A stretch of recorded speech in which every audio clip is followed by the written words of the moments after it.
All right, what's up, guys? It's your boy Rage, and we're here with what I'm hoping to make a channel tradition, as I did last year alongside with my Spotify Wrapped. It's time for me to make a tier list of all the albums I listened to throughout this year that came out in this year. So I'm going to explain how I'm going to rank these albums. 5 tiers. S, my favorite albums. A, really good. B, enjoyed it. C, it was okay. And D, not the best. Okay, I'm going to be tiering these albums amongst each other. Okay, so if something is in the S tier, I'm not saying that it's S tier like in general of all time. It's S tier comparatively to everything else that's on the list. And if something is D tier, I'm not saying that it's D tier of all time or in general as a standalone album itself. It is D tier in comparison to everything else that's on the list. I will also be tiering these in a bell curve, okay? In a bell curve format. So what that means is that each tier is going to have a fixated amount of slots. This way I challenge my opinion a little bit, so I don't just overload 1 or 2 tiers due to indecisiveness, because these are all albums from artists that I do like or attempted to explore, and to some extent I did enjoy these albums, maybe a little. If I didn't, I'll make it very clear. But point is, my bias will kick in and it'll force me to be like, oh, this was really good, oh, this was really good, oh, I really like this. And that way, like, everything's gonna be congested into A and B tier. So no, there's gonna be a few slots for S and D tier. Those are going to be the extremes in our bell curve. Then there's going to be a little bit more in A and C tier, and then the majority is going to go in B tier. And it's going to be evened out in a way to look like a bell curve. This is based off of my opinion. If you think an album in this list is objectively good, that's great. But if I didn't think it was great or it wasn't my favorite, that's just what I think. All right?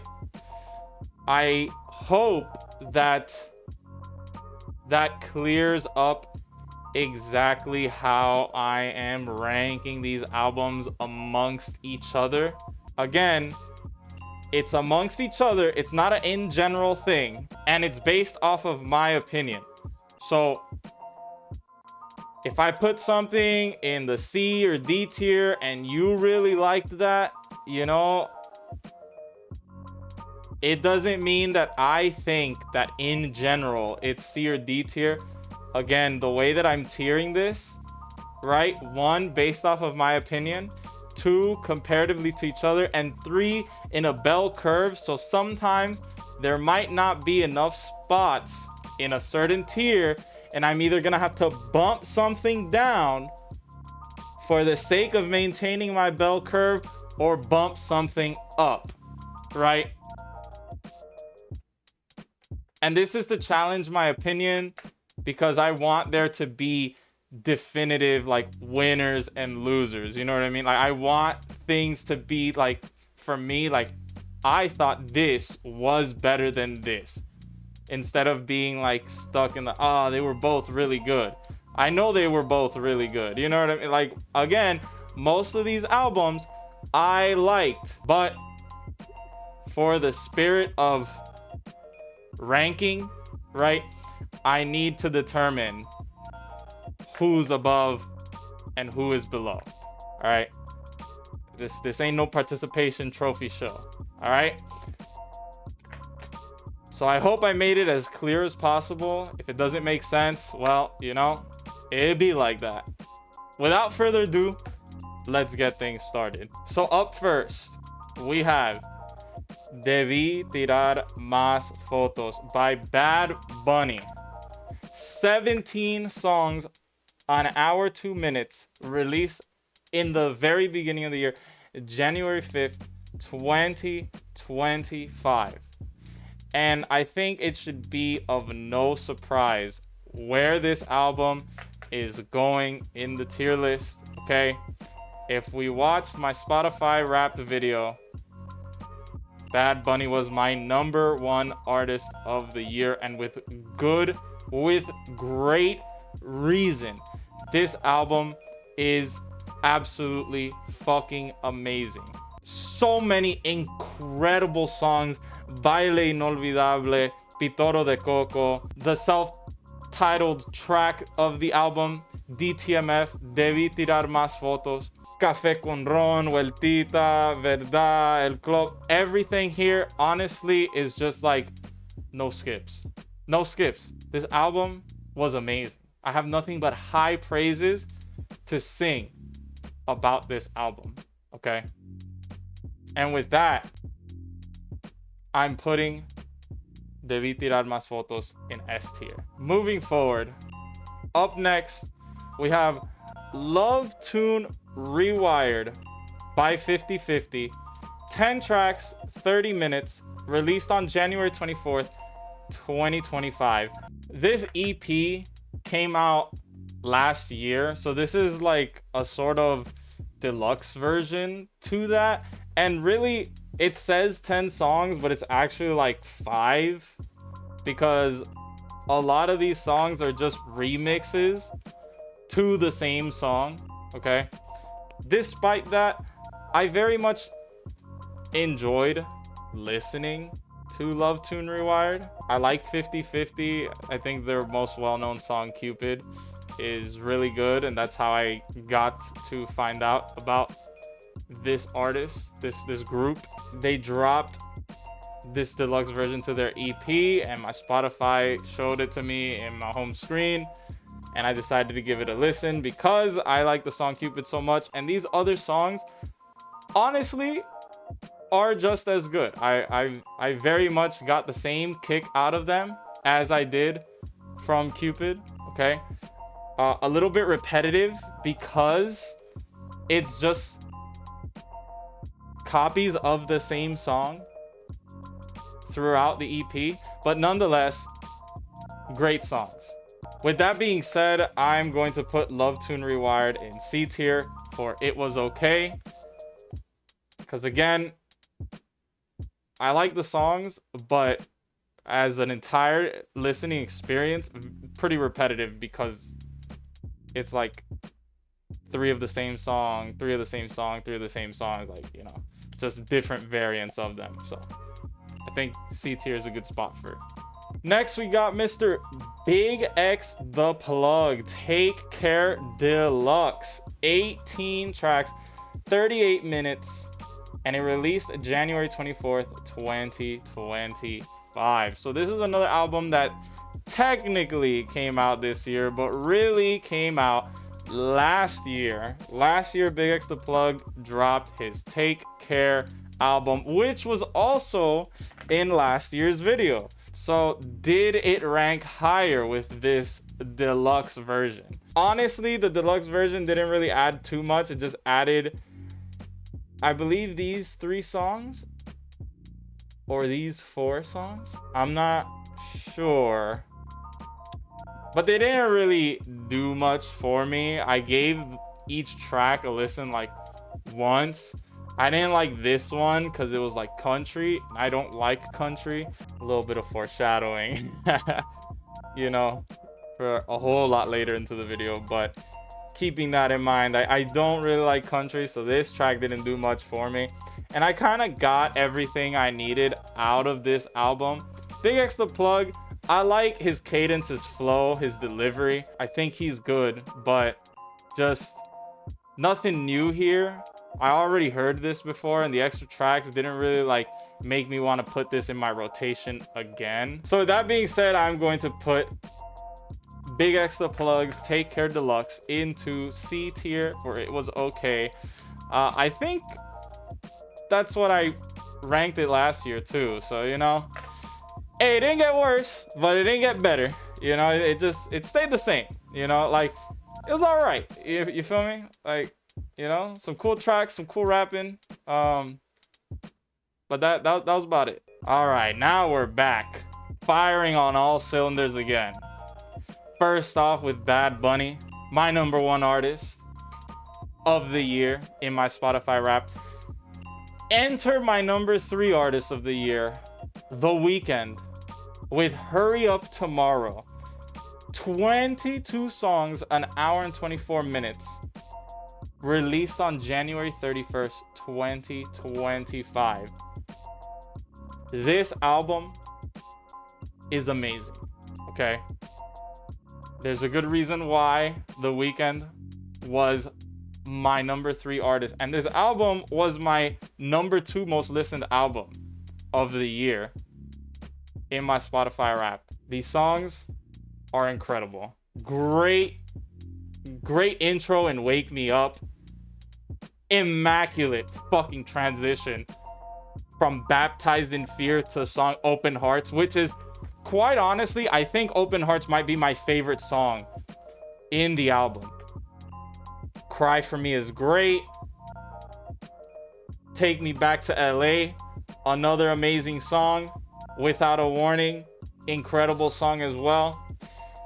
And the rest of the songs even out pretty well to where the album doesn't lose any of its momentum. This is the first Weeknd album I've ever listened to. Okay, I have not listened to The Weeknd. I have not listened to a full Weeknd album up until this one. And the reason why is just because I was never really into The Weeknd growing up. You know, like, I've heard The Hills, you know, like I heard Starboy, and, you know, just the songs didn't really catch my attention enough to be like, let me listen to this guy's discography. But I am a WWE stan. This man has been the anthem for WrestleMania. For the last 6 WrestleManias. They call Shawn Michaels Mr. WrestleMania. This guy is the Mr. WrestleMania of the music world. 6 WrestleManias he has been the theme song for. If I'm not mistaken, what is it?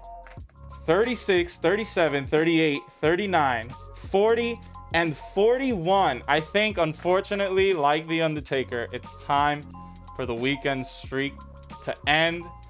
I think he is now 6-1 because I don't think any of his songs are going to be the theme song for this upcoming WrestleMania. I think they've already announced what the theme song is going to be, and I know that it's not a song of his. I did say this last year because Fiend was the theme song for last year, but last minute they made Timeless also the theme song for WrestleMania. But yeah, but because of this, I knew this album was on the way. And I was like, you know what, man? This guy has been the anthem to the show of shows. So I think he deserves his respect to have this upcoming project listened to. And I hear this is his last album under the Weeknd moniker. And now he's going to be releasing music as Abel. Like his actual name, Abel, whatever the fuck. I don't know his last name. With that being said, I gave the album a listen and it was great. Quite honestly, makes me want to look into some of the other projects, especially Dawn FM, because a lot of the theme songs for WrestleMania comes from that album as well. So Hurry Up Tomorrow will go in the S tier as one of my favorite albums that came out this year. Up next, we have SOS Deluxe LANA by SZA. 42 songs, 2 hours, 4 minutes. And this released February 9th, 2025. I have never listened to SZA, so this is a first for me. Why did I get into listening to SZA? This year, Kendrick Lamar was on tour, and one of his concerts was being held in Charlotte, North Carolina. Now, Originally, I had no intentions of going. Quite honestly, your boy is broke, okay? And as much as I like music, I'm more of a WWE live event type of guy as opposed to a going to a concert type of guy. So I don't really have any urgency in that. But my friend wanted to go to that concert because SZA was also performing on tour with Kendrick Lamar. She didn't want to go alone though, so I offered that if she finds no one to go to, I don't mind going with her. And then another friend of ours got involved, and then just she became like the planner of this whole thing, and I was just now automatically going. It was written in stone. We're going, you know. So in preparation for this concert, I listened to the set list, which had a number of Kendrick Lamar and SZA tracks, and I got to listen to a good amount of SZA, and I decided to give this album a listen due to her involvement with an artist I really like, Kendrick Lamar. And I mean, you know, like I got a good sampler of her discography, so I was like, I might as well, like, you know, dip my toe into the rest of it, you know. So here we are, and I gave it a listen, and 42 songs is a lot to listen to. I'm not gonna lie to you. Her songs are okay, you know, like I like Kill Bill. That has to be my favorite song of hers, but a lot of them kind of bleed into each other, either sound the same or just like not memorable as a song like Kill Bill or 30 for 30, right? In this deluxe edition, I find myself liking the original SOS more. So the second disc is the original SOS that came out in 2022. I found myself liking this way more than the actual part of SOS Deluxe that came out this year. I felt there was a lot of unmemorable songs here, and it was a lot of fluff. Whereas in the second disc, there actually are a good amount of songs that are pretty good and stand out for themselves pretty well. As a whole listening experience though, pretty long-winded. 42 songs is a lot, so this wasn't really in my rotation all that much. And again, the first half of this, the first disc, isn't necessarily my favorite. It's not bad though. So for SZA's SOS Deluxe LANA, I'm going to put it in the C tier for it was okay. Up next, we have Short and Sweet Deluxe by one Sabrina Carpenter. 17 songs, 50 minutes, 59 seconds. Released on Valentine's Day, February 14th, 2025. This album came out last year, okay? The deluxe came out this year, right? And this is an album that was in last year's tier list video. So like Take Care Deluxe, did the extra tracks make it rank up higher, or did it not do it any favors?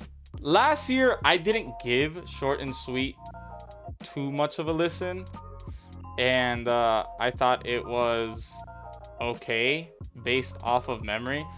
I gave it a few more listens this go around, and quite honestly, this album, I'm not gonna lie to you, not really all that remarkable. Now it has two good songs, Espresso and Juno, okay? But the rest, like, it's either whatever, or I just don't like the song because it's country, because she has a few country sounding songs in here, or she'll do something in the song that I just don't like. So like for Bedchem, like Bedchem isn't that bad of a song, but I don't like the parts of the song where she's like who's the cute guy with the white, whatever. Like, yeah, that part of the song, like, I'm like, bro, like if that got X'd out, then the song would be a whole lot better. Please, Please, Please is another song. I'm not necessarily a fan of the chorus, but there is a part in the chorus that I do like, and then it just takes a dip because she does something I don't like. So like in Please, Please, Please, she'll say like, heartbreak is one thing, my ego's another. And I like the little pocket she's in, the little melody that she's creating with those words strung along together.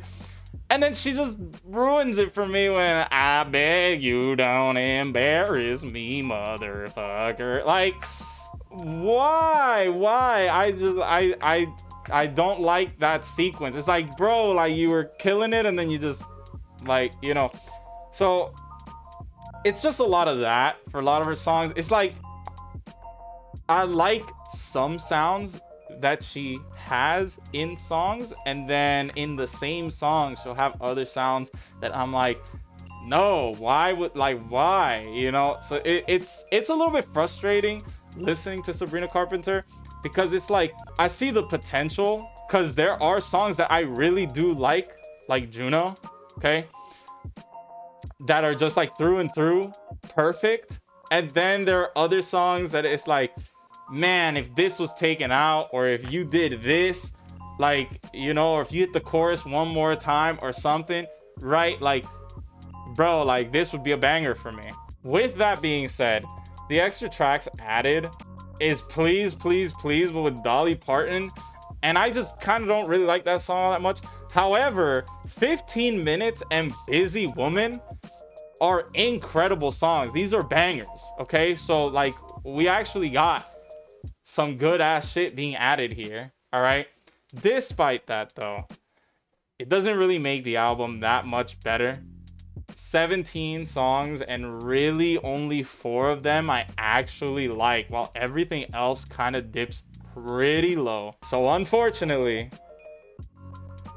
I'm going to put Short and Sweet Deluxe in not the best. I think last year I had her at C tier, so she kind of bumped down here, but this is only because like comparatively to everything else in this tier list, I would rather listen to than Short and Sweet Deluxe. Okay, now if I'm just isolating the songs that I do like, then yes, I would be bumping that shit till the end of time. But the album as a whole, yeah, we're just gonna have to put her in D tier. Sorry, Sabrina. Moving forward, we have my number 4 artist of the year, Imagine Dragons, with their Reflections from the Vault of Smoke and Mirrors. 14 songs, 41 minutes, 46 seconds. Came out February 21st, 2025. Now, this album is technically a compilation of songs that came out 10 years ago. So in the title of the album, it says From the Vault of Smoke and Mirrors, and Smoke and Mirrors is one of their albums that released in 2014. So these are demos, recordings of songs that didn't make the cut from that album. And bro, when I first listened to this album, I was like, what the fuck am I listening to? Because a lot of these songs aren't really the familiar sound of Imagine Dragons. A lot of these songs, for me, sounded really experimental and really like weird, but not in a bad way. And it took me a few listens, but now I like, you know, started to like gel and groove to the songs and understand its structure a little bit more. But at first I'm like, bro, what am I listening to? This shit doesn't even sound like Imagine Dragons. Despite that, there are some great songs in here that I like Black is just amazing.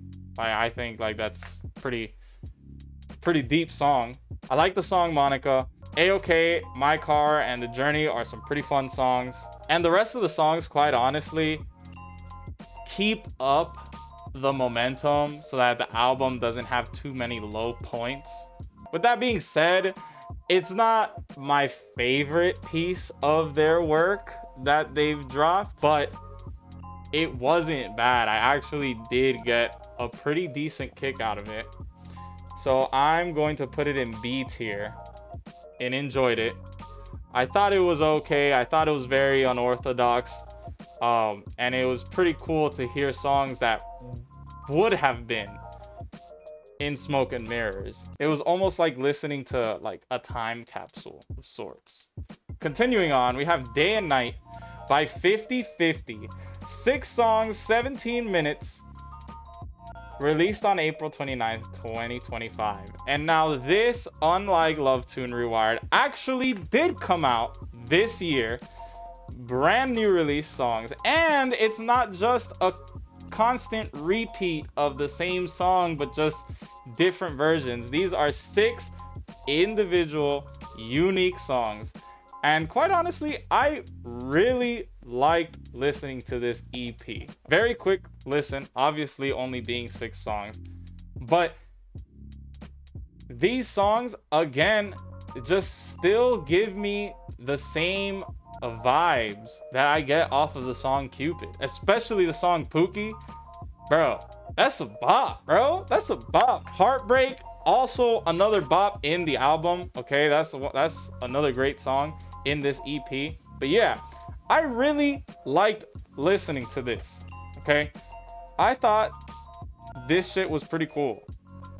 All right, so with that being said, I'm gonna put Day and Night in the A tier for really good, because I actually did really like those 6 songs, despite it not being a lengthy album.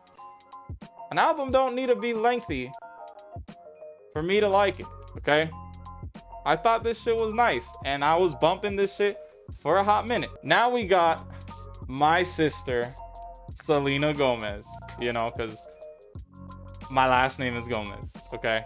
So, you know, obviously we're related, and, you know, like, she dropped an album. I gotta show family support, you know what I mean? Nah, but we have I Said I Love You First, and You Said It Back by Selena Gomez. 22 songs, 57 minutes, 29 seconds, released on May 2nd, 2025. And this isn't my first time listening to Selena Gomez, but it's been a while since I've listened to her, because the last album and first album and only album I listened to of hers was Revival, and that was way back. I think I was like in high school. So, you know, when I saw that she released some music, I'm like, you know what, bro? Let's see what Alex from Wizards of Waverly Place got going on, bro. You know, and I gave the album a listen, and, you know, got some pretty nice tracks. Okay, Ojos Tristes, love that song. Don't Wanna Cry, great song as well. You know, Call Me When You Break Up, also a good song. A lot of her other songs are pretty on par. There's not too many dips in this album, I would say, at least. A lot of her songs are very chill, you know, just kind of like whisper-y kind of vibe in her sound. And instrumental wise, very electronic. But I thought it was cool listening to Selena Gomez again. I think, again, the only times I've listened to her was Revival, and then a lot of the songs that she had on Disney Channel. Like, what the fuck was this one song, bro? Where it's like 1,000 Years Without Rain or some shit. Like, come on, bro. You know, that's Selena, big Selena Gomez. Stop playing with her, bro. But yeah, you know, but I enjoyed the album. I actually liked it. It was a pretty good listen. So I'm gonna put I Said I Love You First and You Said It Back into the B tier. I enjoyed it. I enjoyed it. I thought it was pretty nice. Now here we got my guys. Black Violin. Full Circle. 10 songs, 32 minutes. Also released on May 2nd, 2025. Bro, if y'all don't know who Black Violin is, okay, they're 2 violinists, all right? And a lot of their music is just like hip-hop influenced with them playing the violin. And shit sounds fire, okay? Shit sounds fire. I've known about these guys since middle school because of my art teacher back in middle school, because he would play their song Brandenburg, which was them remixing like an old song that was also titled Brandenburg, right? But add in like hip hop instrumentals, you know, like beats to it and shit. And it just sounded fire. And I wanted to get into more of their music. And that's where I found their first album, Dirty Orchestra. Then I heard their other album, Classically Trained. And then they came out with an album, I think while I was in high school, called Stereotypes. And since then, they have not dropped any music. So for me to find out Black Violin dropping music in 2025, I was like, what? And my Spotify didn't even put me on to the release of this album, okay? I just randomly remembered listening to Black Violin, and I wanted to re-listen to them again. And so when I searched them up on Spotify, I'm like, what? They dropped something this year? So I checked it out, bro. And this is fire, bro. It's literally just what you get, bro. Like two violinists just showing off their craft with some good hip-hop beats in the background. There are some songs that have lyrics in them, right? Actually have them like singing or rapping in them, but for the most part, a lot of it is just instrumentals. Nonetheless, I love this music, okay? This was chill music to vibe to, you know, to like just be driving the whip in, whatever, right? So I'm gonna put my boys Black Violin in the B tier for Enjoyed It, because I thought the album was tight. 10 songs, okay? Bro, 10 track albums is a goated formula. I'm just, you know, like you can never go wrong with a 10 track album, bro. And you know, they were just out there on the strings, bro. You feel me? So yeah, bro, like this was great listen, great trip down memory lane. And you know, like good to see that they're still out here making music, even though it took them 10 years. Now we got Sleep Token, Even in Arcadia by Sleep Token. 10 tracks, except that this 10 track album has the fucking runtime of like a 17 track album, because it's 56 fucking minutes, released May 9th 2025. This is the second Sleep Token album I listened to, okay? The first one I listened to earlier this year. And why did I listen to Sleep Token? Well, my friend really likes Sleep Token, and she recommended me to listen to Sleep Token. And I heard the one album I heard in the beginning of the year. I think it was called Take Me Back to Eden. I listened to it one time and it was whatever. It was okay to me, you know, like I didn't think much of it. The dude's voice can be a little bit weird sometimes, because he has like an accent that I just it doesn't sound good to me, you know, sometimes, right? Other times it's like it's okay, like I like you kind of don't hear his accent, or his accent isn't like too bad, right? But he has an accent that he talks like this, like, you know, like, I mean, that kind of sounded a little country, but you know, like it was whatever for me, you know. But then they're coming out with an album this year, Even in Arcadia, and I'm like, you know what, let me give them a real listen, because like I only gave the one album a listen once. So I'm like, all right, Even in Arcadia, you know, we'll give this a listen, you know, coming out this year. It's all right, you know. I don't think it's like my favorite. A lot of these songs are very long-winded. As you can see, the first 2 tracks total 13 minutes, bro. So it's a little excessive. And I mean, there's nothing wrong with a 6-minute song or even a 10-minute song, so long as it's like interesting through and through. But I can't say that for, you know, like Look to Windward, bro. It like overstays its welcome after like the 3-minute mark. After the 3-minute mark, I'm like, okay, I think I've heard enough of this song. When the fuck is this shit ending? Like, And then there are some pretty bad songs. Like Caramel is just awful.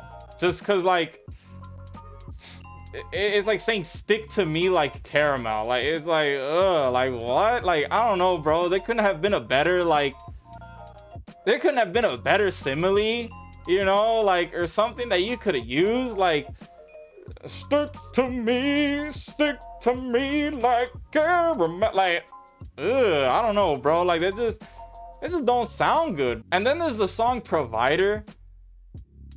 And that song just, like, and it's like the song thematically, there's nothing wrong with it thematically, but it's just, again, so like how I said, the guy's voice sometimes doesn't do him any favors.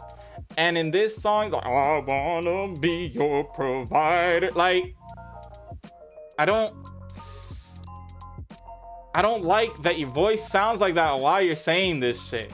Like, I don't know why, because there's, again, nothing wrong thematically with the song. That's fine, you know, like, you know, a song about wanting to, like, be that person that someone can depend on, you know, is great. I listen to a bunch of songs that have that same theme that I like, but it's just the way that, like, he's singing it, I don't like.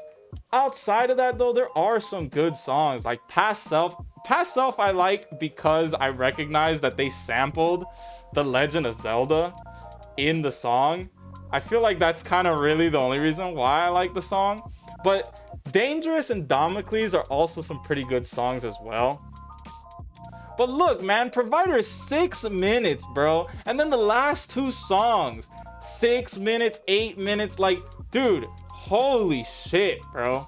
Like, this is 10 tracks, but really this is like 17, 18 tracks, bro, in terms of like listening time. I'm sorry to my friend. I hate to do this because this really is like one of her favorite artists, but I'm gonna have to put Even in Arcadia in D tier. It's not the best. Not for me. You know, they have a few good songs in the album, but the rest of the album, like a majority of it, is like kind of a drag, bro. Like, and it's just not the sound that like I vibe with, you know. And I don't mean in the sense of like genre wise, because I know that they're kind of like rock, alternative metal, and kind of like electronic, and I like all of those genres, but it's just a majority of it kind of has to do with bro's voice. I'm not gonna lie to you, you know, like, oh. But despite that, like, he does have songs that I actually do like, you know. But for the most part, as a whole, the listening experience of this album in its entirety is not the most enjoyable for me. And I listened to this album a few times to really make this informed opinion, you know. So I really hate to do this to my friend and like kind of shit on her favorite artist, but it's just, you know, like, comparatively to everything else in this list, I would rather listen to than Even in Arcadia. Like, so yeah. Here we have From Zero Deluxe Edition by Linkin Park. 14 songs, 41 minutes, 46 seconds, released on May 16th, 2025.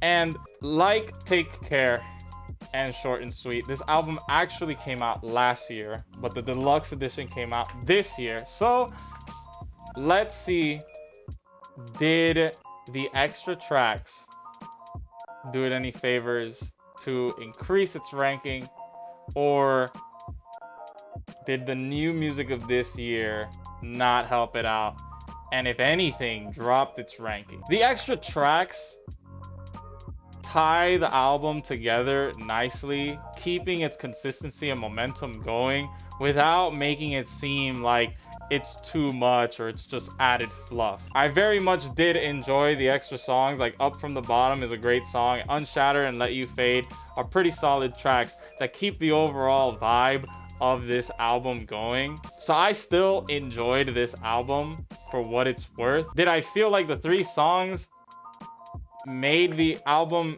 any greater? Not really. It's still pretty much the same to me. So I'm gonna put it in the B tier. or enjoyed it, because it's still a solid listen, but the extra tracks didn't make it anything like, you know, to sing home about. And I think it retained its rank from the last video that I did last year.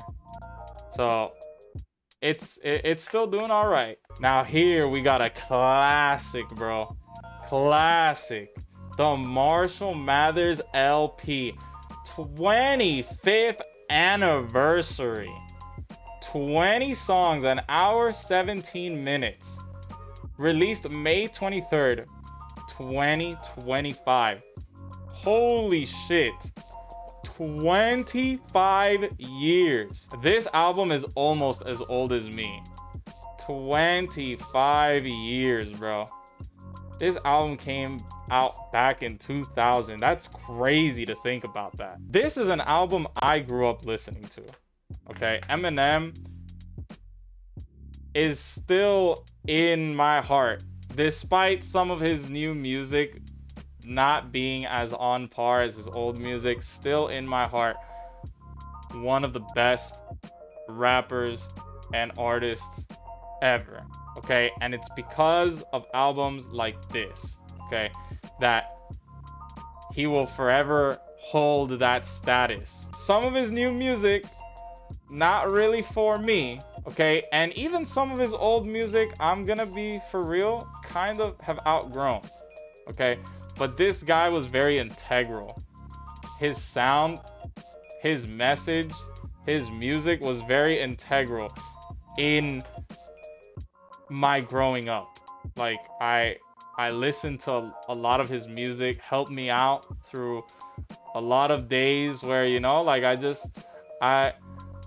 I needed to zone out, you know what I mean? I needed a distraction from the world, and I needed to maybe hear, you know, like words of like encouragement, something to fire me up, you know, something to make me laugh, right?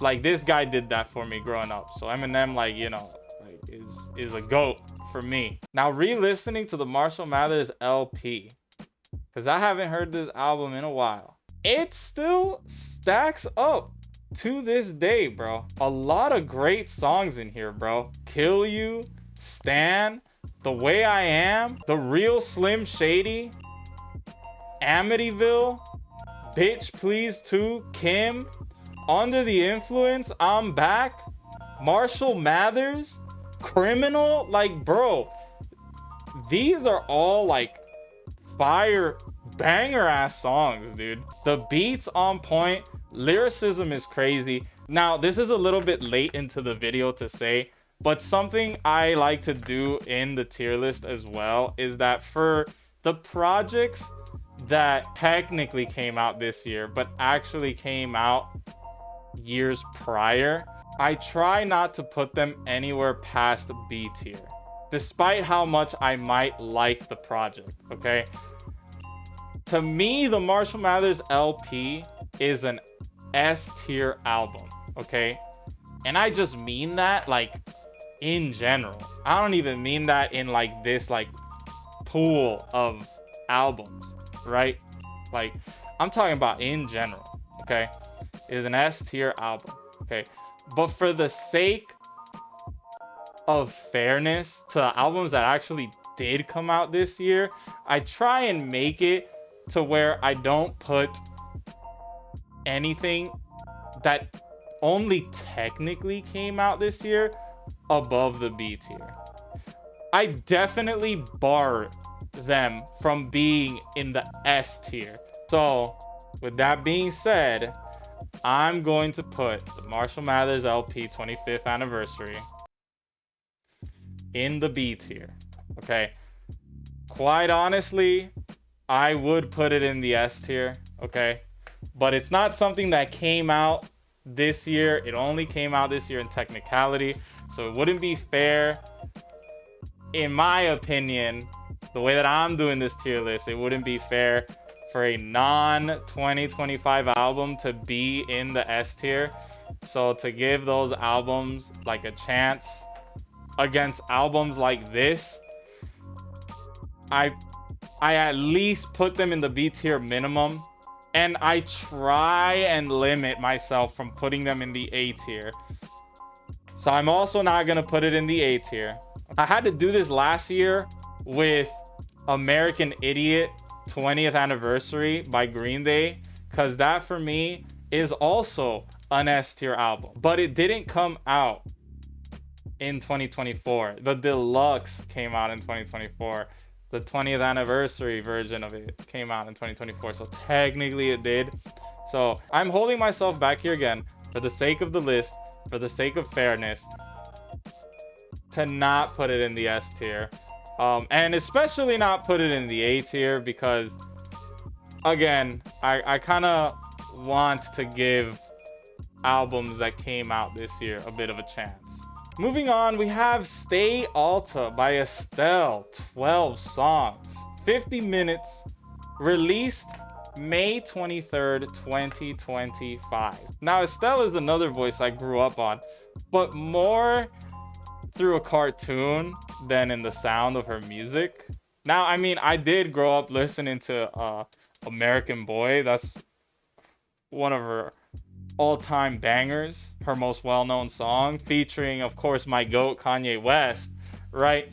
And I did technically grow up on some other songs of hers, but those songs come from a cartoon, and that is Steven Universe. She is the voice of Garnet. And she came out with some singles last year, and I gave them a listen just because out of respect. Again, that's Estelle. You know, she the voice of Garnet from Steven Universe. You know, like, she put out, you know, like banger performances in Steven Universe. And of course, she collabed with my GOAT Kanye in one of her greatest songs. And one of the greatest songs, American Boy. So I was like, yeah, let me give these songs she's dropping a listen. And it all culminated to now this year, because those songs were the rollout for her album that came out this year, Stay Alta. And this album is fire, you know, very soulful, pretty good songs. Outside is a banger, bro. Bro, if you haven't heard Outside, you got, like, if there's one song I recommend from this album, it's the opener. It's the opener. Outside is such a fucking bop, okay? But a lot of these songs, very funky, very soulful, and it just incredible vocals from Estelle. Her singing voice is amazing. And I enjoyed listening to this album and having it on repeat for the time that I had. With that being said, I'm gonna put Stay Alta in B tier for enjoyed it. Now we got One Piece song covers with some Japanese kanji, I don't know what it says, by Hiroshi Kitadani. 11 songs, 44 minutes, 27 seconds, released on May 26, 2025.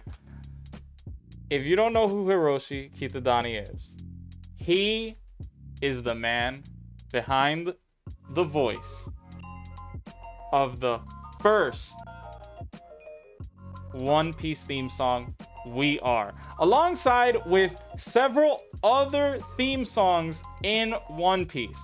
All of Us being the most recent one, okay? But We Go is another song.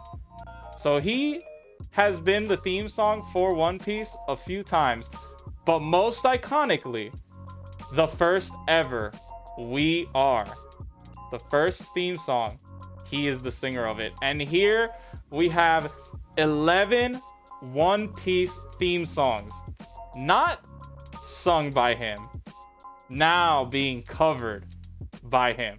And I'm not gonna lie, man, like, bro, I really wished Bon Voyage was here, because Bon Voyage is like my favorite One Piece opening, but he did not cover Bon Voyage, so that kind of fucking sucks. But he covered a few other songs that are pretty great. Brand New World, the theme song for the Enies Lobby arc, okay, that's just fire, bro. Memories, the first outro, he's singing the first outro, bro. That shit is so fire, bro. He's not the one that sings Memories. The first outro is sung by Maki Otsuki, I think is her name. But Memories is the first ever outro. So he's the guy who sings the first intro, the first opening. And in this album, he sings the first outro, the first ending. And that's so cool. I'm so glad he there's a rendition of him singing it now. Flow did something like this a few years back, I think in 2023, where they covered some Naruto openings and outros, and I thought that was cool too. So this is always welcome when an iconic voice of an anime theme song decides to cover more songs from the anime. All right, I very much enjoyed these renditions. So with that being said, I'm gonna put Argo Hiroshi Kitadani in the B tier for enjoyed it. Now here we got MUTT Deluxe Heal by one Leon Thomas. 23 songs, 1 hour, 19 minutes. 2 discs, May 30th, 2025. This was released. So like SZA's SOS LANA Deluxe, this has 2 discs, but it's not as lengthy, okay, because her album was 42 songs. This is 23 songs. So it doesn't have as much fluff as her deluxe did. But MUTT came out last year, but this deluxe came out this year. Why did I listen to this album? This album is being nominated for a Grammy for Album of the Year. And I look at the person who made this album, I'm like, Leon Thomas. Leon Thomas? Who? Only to find out that Leon Thomas is the boy Andre from Victorious? Bro really made it out of Hollywood Arts and is Grammy nominated, bro? Come on, stop playing with him, bro. I had to, for the respect. This is someone I grew up watching, bro. Okay, this guy was my childhood growing up, my teenage years growing up, bro, alongside with the rest of the Victorious cast. And he's out here dropping a Grammy nominated album. So I had to give it a listen. I gave it I think 2 spins. I didn't really have too much time with it. I wasn't really paying attention too much to it. But I did enjoy it for what it was, okay? I didn't think it was bad at all. And I got to give it a little bit more time, moving forward. But yeah, these songs are pretty good. The only thing I have a gripe about this album is the production of it. I'm not a music tech or whatever, so I don't know if this is done on purpose and I'm just not seeing the vision, but a lot of his songs sound very echoey, if he's recording it on a bad mic or something. And it's just a slight echo, but I hear it and it kind of bothers me, especially knowing how good of a singer this guy is in the songs that he's performed in Victorious, and even some songs in the album, because there are songs in this album where he doesn't have that sound effect, right? So that's my one gripe, but it's not that big of a deal because the songs are still good, but I just don't like the echoey effect that he has in a good amount of these songs in this album. But my boy out here, man, made it out of Hollywood Arts, bro. That's Andre from Victorious, bro. Come on, man. I had to. When I heard that, I was I had to peep game. So for MUTT Deluxe Heal by Leon Thomas, I'm gonna put it in B tier. I enjoyed it. It was pretty cool. I thought it was pretty nice. Here we got my number 2 artist of the year as shown on my Spotify Wrapped, with DONDA 2 officially released on streaming platforms by one Kanye West. 21 songs, 44 minutes, released June 6, 2025.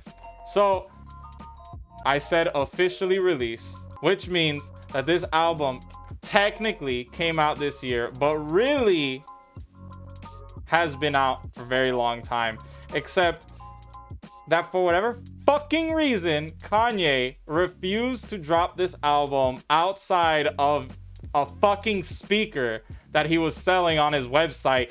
And it's like, Kanye, why can you fucking drop music like a normal person? Anyway, despite that, he finally dropped it on streaming platforms, and I finally got the privilege to listen to Donda 2 without having to, you know, jump through hoops and find other methods, okay? More inconvenient methods as well. All right. Some of these songs, unfortunately, have been removed from Spotify. One of them was like the best song in the album, Pablo. Like, bro, Pablo had such a fucking hard beat. That shit was fire, bro. And I don't know why. More than likely, he just didn't get the licensing, like, approved. You know, and maybe that's why Donda 2 never dropped officially. Yeah, some of these songs are just like blanked out. No longer on Spotify, which fucking sucks. But the majority of the album is still here. And bro, honestly, this album has such a strong start, and the end is, you know, just kind of a smooth ride. The later tracks aren't as great, I would say, as the first like leg of the album, but they're still great nonetheless. It's still Kanye, you know, that's my goat, you feel me? And I was spinning the fuck out of this album, especially knowing damn well we were not getting Bully this year, because Kanye again cannot drop music like a normal human being.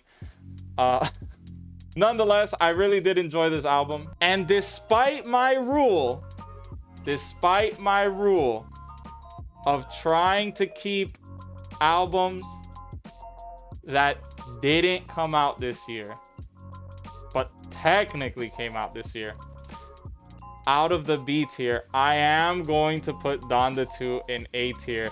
This is actually the first time ever I listened to Donda 2. I never listened to Donda 2 when it actually came out, because again, I don't like listening to Kanye music, like unreleased songs off of like YouTube, or trying to have to fucking like pirate them or some shit like that. I'm not doing that. I'm not doing that, bro. I'm just either going to wait until you officially drop them, or I'm just never listening to them, bro. And it's a shame, because he has some fire unreleased songs that were supposed to be in albums, or fire unreleased albums that just never got released, you know, like whatever. But I'm just not doing it. I'm not doing it. I'm not in high school no more, okay? I don't got time, you know, in my day to be like running up my internets, like, you know, like fucking download and like trying to scour the internet for your music. Like I can't do that no more. If it's not on Spotify, that's it, bro. Like I'm not doing it, bro. Back then, when I used to do this shit, I would get all the deluxe tracks that were never officially in streaming platforms, bro, and put them on my iPod, download them, put them on my phone and shit. I don't got time for that no more. I don't. It takes too long. I'm not doing that with Kanye, despite him being one of my favorite artists of all time. But this is technically the first time I listened to Donda, so I'm gonna act as if this is an album that came out this year and put it in A tier. It will still be barred from S tier, because it only technically came out, but it has been out for a minute. But I don't think it's S tier still anyway, comparatively to the other albums in this list. But yeah, but I'm putting it in A tier because I did think it was really good. Here we got everyone's favorite back-flipping, six-pack showing, moonbeam ice cream guy, Mr. Benson Boone, with American Heart. 10 songs, 30 minutes. June 20th, 2025, the release date of this album. I hear that Benson Boone is an artist of the same caliber as Imagine Dragons and Nickelback, where people do not like him, don't like his music. you know, that's fine, I guess. You know, to each their own. But me personally, I like his music. I don't care how mainstream it is. I don't care how overplayed it is. I enjoy it. I like his voice. I like the messages in his songs. Okay. So I'm not going to shit on this guy, despite it being the more popular thing to do. Okay. I actually enjoyed this album. I fucked with this album a lot. Okay. 10 tracks, 30 minutes, solid formula, bro. Undefeated formula, bro. You can never go wrong with 10 tracks. Okay, with a 10-track album. All right, for the most part. I'm looking at you, even Arcadia. But yeah, these are some great songs. Mr. Electric Blue, Man and Me, and I know people, the majority, the popular thing to do is hate on this song, but Mystical Magical is a good song to me, okay? I like that song. I think it's fire. I don't care if Moonbeam Ice Cream was a placeholder lyric and makes no sense whatsoever. I think that's funny, and I still think that melody-wise, it just still sounds good, okay? Like, it doesn't take away from the message of the song, all right? It's just something funny to say too, bro. Like, so, yeah. I do like Benson Boone's music, and his album, Rollerblades and Fireworks, which came out last year, was also in last year's tier list, and I had nothing but good things to say about that album too, okay? I like music like this. I like love music, hopeless romantic music, you know, especially of the upbeat kind. And this guy does that for me.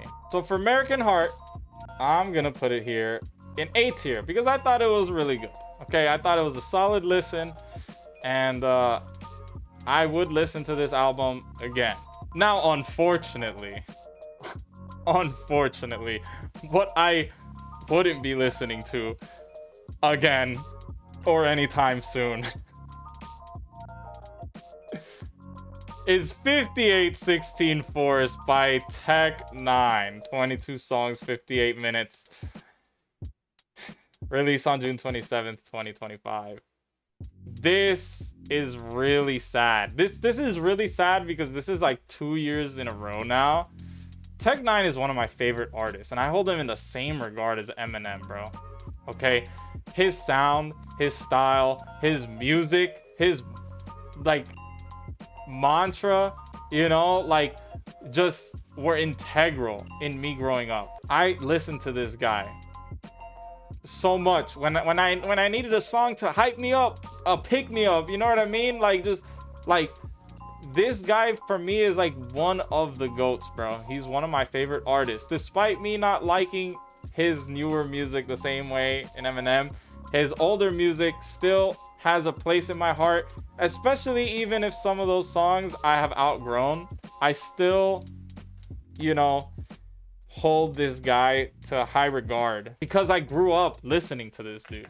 Okay, he's one of the greatest rappers of all time, in my opinion. All right, like the skill and technique he shows in rapping as fast and clear as he does with purpose is unmatched.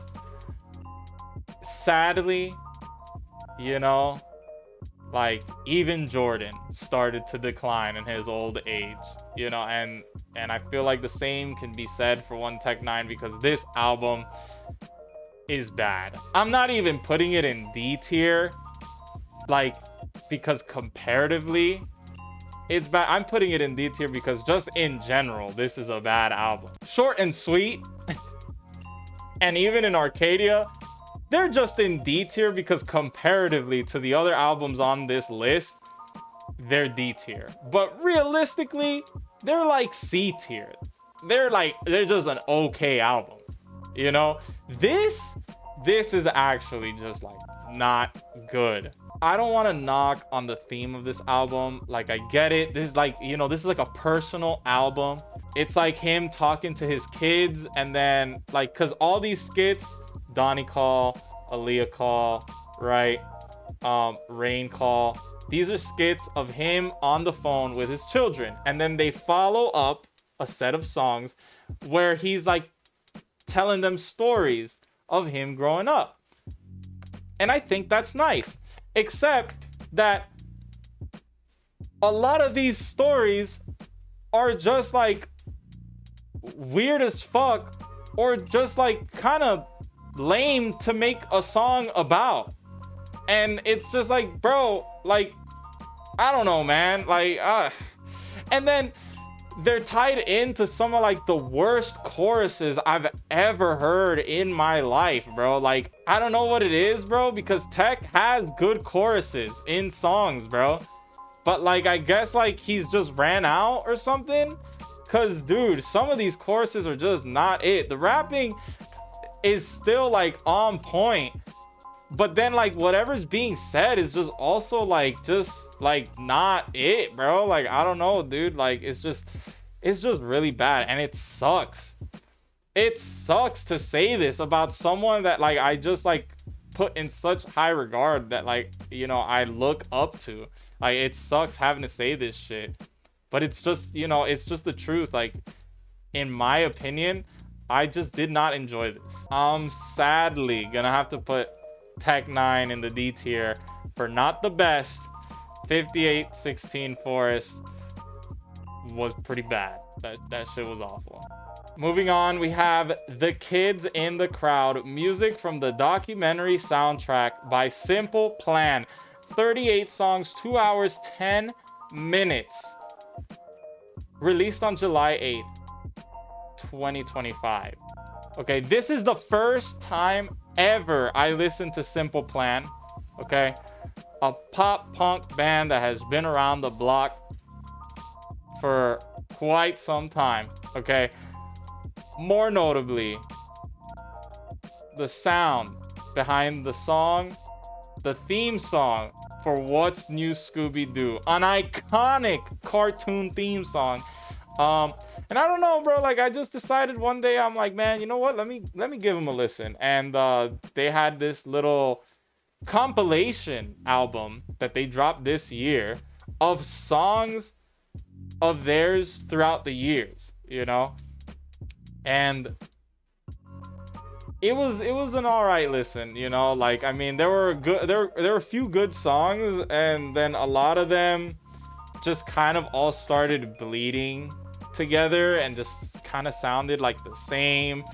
Some songs just sounded a little too like tonight is the night, a little bit too much for me, you know. 38 songs is a lot, you know, so maybe if it was like dropped down like and really just concentrated to like their hits, you know, this shit would have been like pretty fire.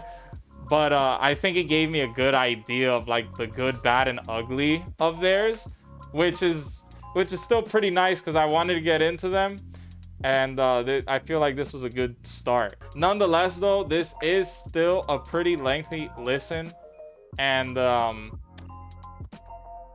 feel like that docks at some points in terms of replayability. You know, I feel like I'd only really return to the songs that I actually like,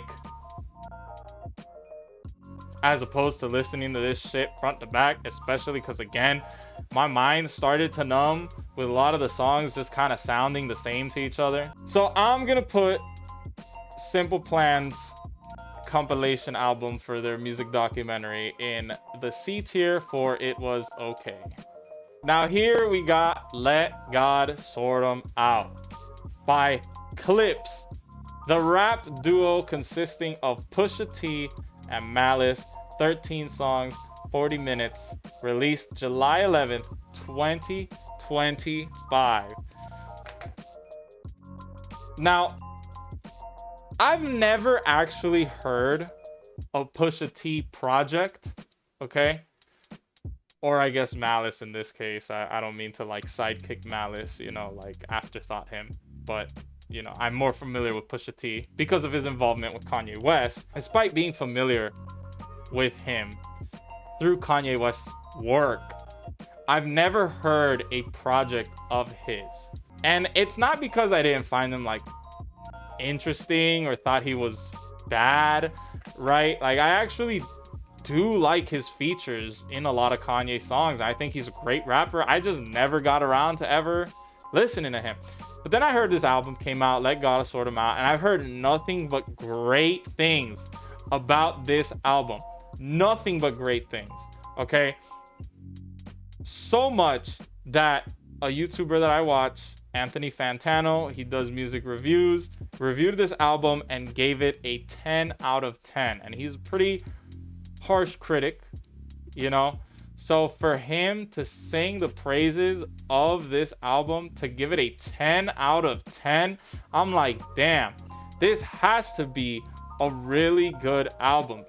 And then me remembering Pusha T's performances in Kanye songs, I'm like, you know what? The internet hip-hop community is saying that this is one of the greatest hip-hop rap albums of all time. You know, like fucking Anthony Fantano saying it's a 10 out of 10. Let me give it a listen, man. Let me check it out, you know. And it's all right. It's okay. All right. Like, I don't think it's bad, but I don't think it's as good as everyone else deems it to be. The rapping, lyricism, bars, you know, right? Cadence, on point, bro. Like, if we're just going off of that, then yeah, bro, that shit is S tier, right? But for me, there's more to music than just that, okay? A lot of these beats are kind of whatever. A lot of the choruses are very unmemorable, which makes some of the songs kind of bleed together, because now it's just like I'm listening to like whatever beats with like pretty much like verse songs, just songs that only got verses in them, no chorus, no hook to like bring me in, to give me a break, you know what I mean? Like, so because of that, replayability for this album isn't the best for me. I'm not like looking at this album, man, you know what I want to listen to? You know what I got to put on right now? Let God Sort Him Out, bro. Like, you know, like, don't get me wrong, I can listen to this album. This album is cool. Like, I could listen to this album working out, you know, or going on a run or some shit like that. But will it be my first choice? More than likely not. Is not. You know what I mean? Like, again, like the flows, wordplay, lyricism, like all that shit is on point, top of the notch, bro. Like, they killed it in that aspect. But for me, there's more to music than that, and I get more out of other songs that I don't get out of these songs. A lot of the beats here are lackluster. A lot of the choruses here are lackluster, and just hard rapping isn't doing, like, just non-stop hard rapping isn't doing it for me, especially when there are other rappers that I listen to that like be talking their talk. I will say though, I do like Chains and Whips, like the instrumental for that and the chorus. I think, you know, that shit's fire, right? The Birds Don't Sing chorus is great. John Legend killed it there. And for me, I think Inglourious Basterds has like the best like beat and flow, you know. But for the most part, outside of those songs, the album as a whole is just like whatever to me. It's okay, you know. I don't think it's the greatest thing as everybody else has been talking about it. Now again, this is just my opinion, because I know this is like people's like album of the year and all this other shit, you know. So I might like piss some people off when I do this, but I'm putting Let God Sort Him Out in the C tier for it was okay. Again, this is my opinion, and comparatively to a lot of the other albums in this list, I would very much rather listen to than this, okay? I don't think it's outright bad though, but I have different tastes, different needs in music, and this shit is not doing it for me, okay? and this is just my opinion. I know how beloved this album is though, all right? And I already can see it. Oh, you just don't get it, you're not with the culture. I don't care. I don't give 10 flying fucks about that. I'm just saying it how it is. This is just my opinion, okay? Again, I'm not knocking the lyricism. They were talking their talk, all right? They were spitting that shit, all right? But for me, I need more out of music than just that. And you know who's a perfect example of who does that for me? None other than Tyler, the Creator, with Don't Tap the Glass, 10 tracks, 28 minutes, released July 21st, 2025. The 10-track album formula is undefeated, okay? Tyler, the Creator, out here with another banger project. All right, last year I had nothing but high praises for Chromacopia, okay? This year is the same. This is my number 3 most listened album, I think, if I'm not mistaken, based off of my Spotify rap video that I put out. This is the second Tyler, the Creator album I listened to. The first one was Chromacopia. Both projects have been phenomenal. Like, just beats, fire, super interesting, super unorthodox and experimental, but still just very fun to listen to, okay? Tyler got bars, bro. He got bars for y'all, all right?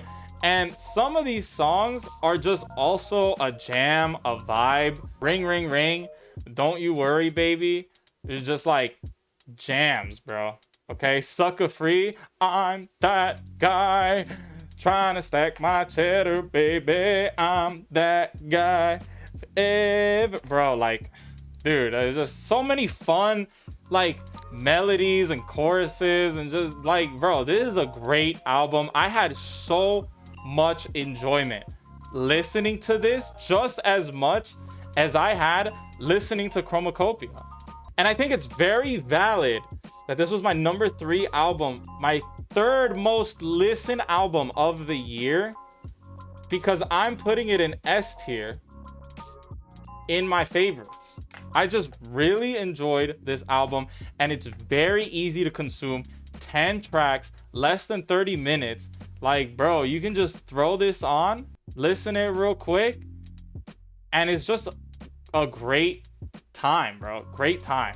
All right, now something that's not a great fucking time was this shit. The Lost Files by Ski Mask the Slump God. 29 songs, 59 minutes. This shit was dropped July 30th, 2025. I want you to know I gave this album 1 listen, and I didn't even listen to the whole thing, okay? Now, I like Ski Mask the Slump God. I've never listened to a full project of his, okay? And this would have been the first. I guess we can count it as the first, right? Which is a little sad. I do like his rapping style, right? I like his flows. I like his lyricism. The bars that he has are like, you know, like are cool because they reference shit that I like. But this shit was not it. Now, another thing too, my brother, who's more in tune with Ski Mask the Slump God, like listening to his work, gave me the insight that apparently this is like a bunch of unreleased songs, like unreleased songs officially through the means of like streaming services and stuff that have been out there on the internet and stuff, and that they're old and they're kind of like demos and shit of his, whatever, that he just finally decided to put them out for people to be able to actually officially listen to it on streaming services. And that's cool and all. That still doesn't make this shit any better. Like, this does not excuse it of how bad it is. Like, this shit was ass. I don't know, for me, what's worse, either this or 5816 Forest. But yeah, this shit was just not it. A lot of the songs like just kind of bled together, you know, like it just kind of sounded the same. And like, bro, like it just wasn't good. It just wasn't good. So this shit is going in the D tier. Not the best. Not my favorite listen. All right, we're going back and forth here now, because now we got Mixteip by J Balvin. 12 songs, 31 minutes. Released August 15th, 2025. Now, J Balvin has been winning me over. All right. He got a collab album with Bad Bunny called Oasis.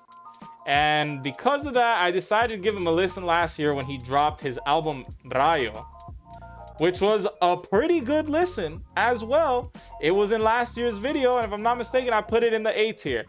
This year, he dropped Mixteip, and this shit is a banger. Through and through, front to back, great songs, especially Misterio. Misterio is the best song in the album. KLK, or Que Lo Que, you know, right? Another great song. And Si Te Vas is another amazing song. But just all these songs are fire. This album to me is great. I had so much enjoyment and so much fun listening to this album. And I'm very surprised that it wasn't in my top 5 most listened albums of the year. But despite that, I'm going to put it in the S tier because I think it's that good. And keeping the momentum going, we have Starline by Chance the Rapper. 17 songs, 1 hour, 7 minutes. Released August 15th, 2025. The long-awaited Starline album. The rollout for this album has been going on for years. Last year, with so many songs dropped, and I just couldn't believe that the album didn't drop last year. But this year, it finally dropped, and all the songs that he rolled out to promote this album, only one made the cut, which I'm a little bit sad about because I really like those songs. But despite that, this album is just fucking great, bro. Chance the Rapper is back, okay? Hasn't dropped an album since 2019. Bro came back full throttle, just came out swinging, bro. So many great songs. This album is beautiful too. The message in this album is amazing. Beautiful instrumentals in a lot of very heartfelt songs, like No More Old Men, Back to the Go, Sampling, End of Beginnings, Letters, Speed of Love, Speed of Light, just amazing. But despite the heartfelt, introspective songs that he's got on the album, he's still got some fun songs for you with some lighthearted bars, right?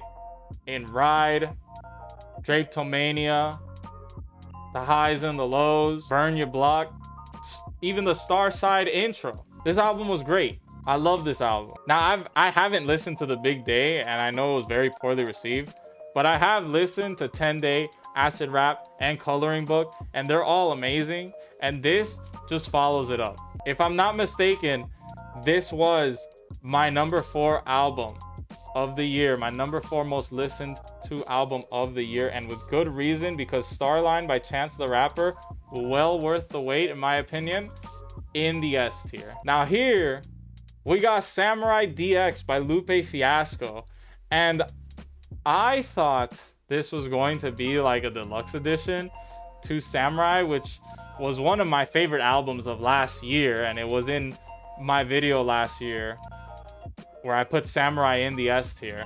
But this is just an EP that adds 2 new songs and 3 different versions of songs from Samurai. So it's like a little bit of a letdown that it's not the whole Samurai album in its entirety with just the 2 new songs, because quite honestly, I could do without Samurai Palaces and Bigfoot with Troy Tyler in it. Not to say that he made the songs worse or anything, but it's like he didn't really make them any better either. I mean, Samurai is like a song I like, but it's not one of my favorite songs in the album. For Eternity and Outside, I think those are my favorite songs in the album, you know? So if he was gonna make a rendition out of those, it would have been cool to hear those. This little EP, 5 tracks, 19 minutes, released August 22nd, 2025. It's okay. The High Note and SOS are great songs, but it's literally just 2 songs. Like, that's it. So I'm not really getting much out of it. These easily could have just been singles, but nonetheless, a release is a release. So for Samurai DX, I'm gonna put it in C tier. It was okay. Now here we got Alienation by 3 Days Grace. 12 songs, 41 minutes. Release August 22nd, 2025. After so long, since the departure of the original lead singer, Adam Gontier, he has returned to the band, which was so fire because the voice of Adam Gontier and 3 Days Grace was so integral to me growing up. I love 3 Days Grace, one of my favorite bands. And it was so sad to hear Adam Gontier no longer being in the band. And he comes back after so many years, gone away from 3 Days Grace, comes back. They didn't get rid of the singer they got to replace him.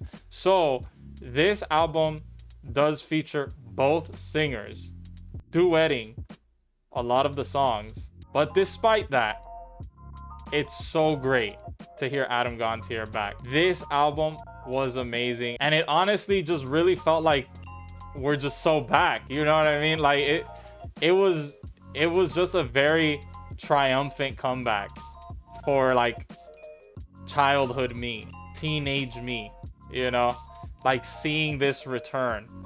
And the songs were just great as well.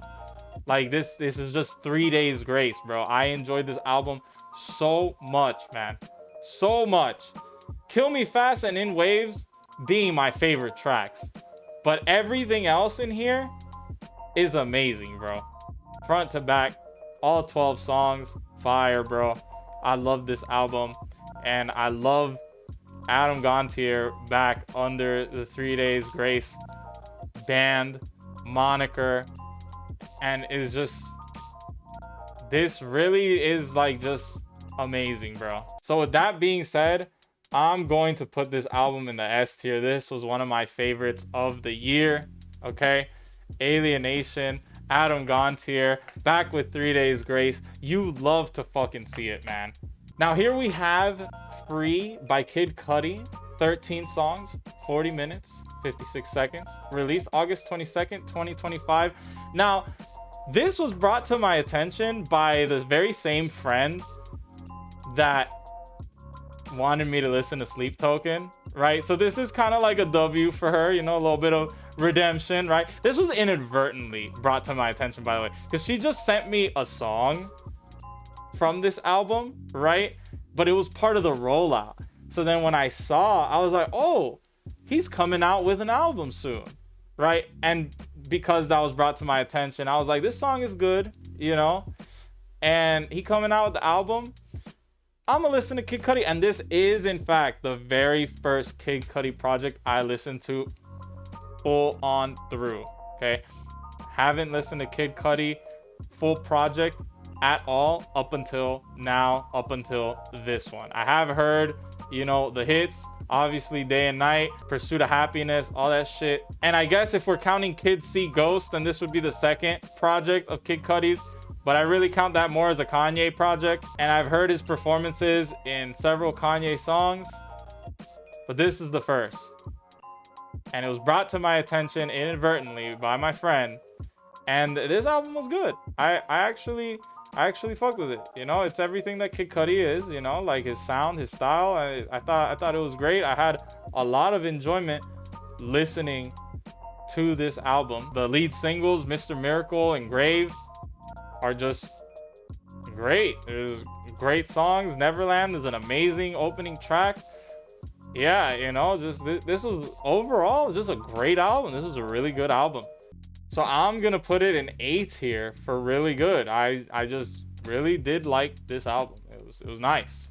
It was solid. Now we got Reconstruction by Lecrae. 19 songs, 54 minutes, 19 seconds. Released on August 22nd, 2025. A lot of projects just dropped on this day. I don't normally listen to Lecrae. Okay, like Kid Cudi, this is my first full-on project that I've listen to Lecrae. Unlike Kid Cudi though, I've never listened to any of this guy's like hits or anything like that. Although I did listen to one song last year, Die for the Party. And I heard it because it was in response to Kendrick Lamar's unofficially released song, Watch the Party Die, which was sort of like the epilogue to the Drake and Kendrick beef, where he's just kind of talking about the aftermath of how everything made him feel. And in the song, he says a line saying, I wonder what Lecrae would do, questioning if he made the right decision going to war with Drake, as opposed to like Lecrae being a Christian and Christianity believing in more of a pacifist approach. He wonders what Lecrae would have done. Would Lecrae have gone the peaceful route, or would he have made the decision that Kendrick made in going to battle with Drake and destroying him as badly as he did? So Lecrae responded with Die for the Party, and it was a great and beautiful response. And I figured, since I listened to SZA's project due to her involvement with Kendrick and I guess the beef with Drake, I figured I should do the same with Lecrae. He dropped an album this year. He had somewhat of a shout out, a nod to, by Kendrick Lamar. So I'll give his album a listen. And it was all right, you know, like I fucked with the album. You know, Lecrae's rapping isn't bad. Like he's got a good flow, he's got good cadence, very clear and easy to understand as well. I want to say like his bars aren't the most difficult to dissect. It's very in your face. He's just kind of telling you what it is. It was all right, you know, like I played it like a few times. I think like 2 or 3 times. I listened to it in conjunction with MUTT, if I'm not mistaken, and it was okay. It was solid. I didn't think it was bad. I didn't think it was anything too crazy either. I didn't think it was like crazy good. So I'm gonna put it in B tier. I enjoyed it. It was all right. Here we have I Barely Know Her by Somber. 10 songs, 37 minutes, 47 seconds. August 22nd, 2025. So much music dropped on this date. Like, what was good? Like, did these artists all just get together and like, yeah, we all just gotta drop on this day, bro? Like, what's so special about August 22nd? Anyway, though, this guy has been circling around a lot of reels on Instagram, shorts on YouTube, TikToks on TikTok because of the song Back to Friends, his most famous song. And I mean, as you see it there, 1 billion streams, okay, on Spotify. And I mean, I like me some hopeless romantic, sad boy love music. And I do fuck with the song, and I just heard it enough times to be like, you know what, man, let me give this guy a listen. This project came out this year. Let's see what he's working with. If I'm not mistaken, I think this is his first album. I thought this was okay. My problem with this album is that like his vocals, like the production for this album, his vocals are very echoed. And again, if this is like some type of style of music and like, oh, you just don't get it, or like, nah, it's not badly produced, like that shit's on purpose, okay, that's great, but I don't like that, especially where his normal singing voice is good. It's not bad, it's actually really good. So it takes away for me from his like actual voice when I'm just hearing this fucking echoed shit. I hate it. I actually fucking hate it. A lot of his songs are all the same. It's this echo filter throughout the verses, and then in the fucking chorus, he's just singing normally. And it's like, why can't you just do this through and through? Like, you know, the only one song he doesn't do that in, which is my favorite song of the album, is Undressed. Undressed through and through, I mean, unless the echo effect is there, it's not so much to the point where I like realize it. It's not as in your face, because in Undressed he's actually just singing normally through and through, but every other song it's just this in your face unbearable like echo and then a good chorus, and it's like, why, bro? Like, this song would be so much better So like I just kind of hope that he changes that moving forward. Like I hope that's not like gonna be a part of his style. Like, dude, you don't need this echo effect.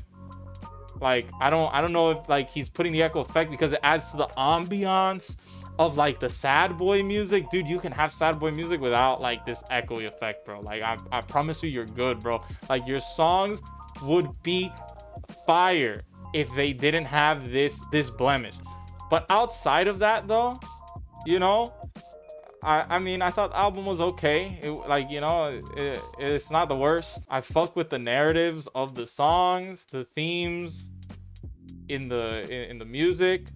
I just, again, my issue is just that like it's just the echo effect in his songs. It's like, bro, like dial it down a little bit, or you know, it's like the Leon Thomas thing, but just like worse. So I'm gonna put this album in C tier. It was okay. Here we have my girl Lovie, my queen Lovie, with A Matter of Time standard edition, 15 songs, 48 minutes 32 seconds, August 24th 2025. My itch, my scratch for love music has been fulfilled by the one and only jazz pop artist Lovie. Okay, found out about her last year through the Song from the Start that has been overplayed in so many reels, YouTube shorts, TikToks, right? And I fell in love with the song so much that I'm like, I need to find out who this artist is and what she's working with. Listen to her Bewitched album that is in last year's video, okay?